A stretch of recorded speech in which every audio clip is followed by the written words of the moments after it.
ગરમી બહુ પડી રહી છે અને એમાં જ મને આજ વિચાર આવ્યો કે આજે આપણે શ્રીખંડ બનાવીએ અને શ્રીખંડ પણ હું મારી રીતે જે બનાવું તે 750 ગ્રામ સાકર લીધી છે, 2 કિલો આપણે જામેલું એકદમ ઘાટું દહીં લીધું છે અને હવે જે આપણે છે ને દહીંને એકદમ એક કોટનના આછા કાપડની અંદર પોટલી વાળીને લટકાડી દેવાનું છે 3 કલાક માટે.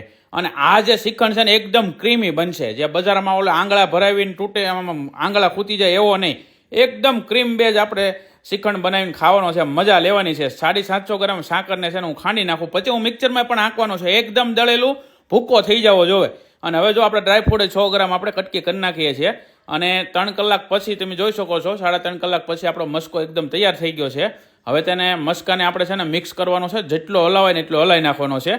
ખાંડ્યા બાદ મેં છે ને 750 ગ્રામ સાકરને મિક્સરમાં દળીને અંદર નાખીને ફૂલ મસ્કો હલાવવાનો છે. અને ત્યારબાદ છે ને આ રીતે તમે જેટલું હલાવશો ને અડધી કલાક જેવું, એટલે એકદમ ક્રીમ બેઝ થઈ જશે તમારો શ્રીખંડ. એની અંદર આપણે જો એલચી પાવડર નાખ્યો છે, તમને ન ભાવતો ન નાખી શકો. ડ્રાયફ્રૂટ 100 ગ્રામ નાખ્યું છે, થોડી એવી અંદર રૂટી ફૂટી નાખી દેવી, એટલે ભાઈ શ્રીખંડ છે ને રજવાડી મોજ આવી જાય ને તેવો તૈયાર થઈ જશે. અને 15 મિનિટ પાછો ફેટવાનો છે ને પછી આપણો શ્રીખંડ એકદમ તૈયાર થઈ જાય છે, જોઈ શકો છો. આ શ્રીખંડ તમે જો પૂરી હારે ખાઓ એટલે ભાઈ મજા પડી જાય.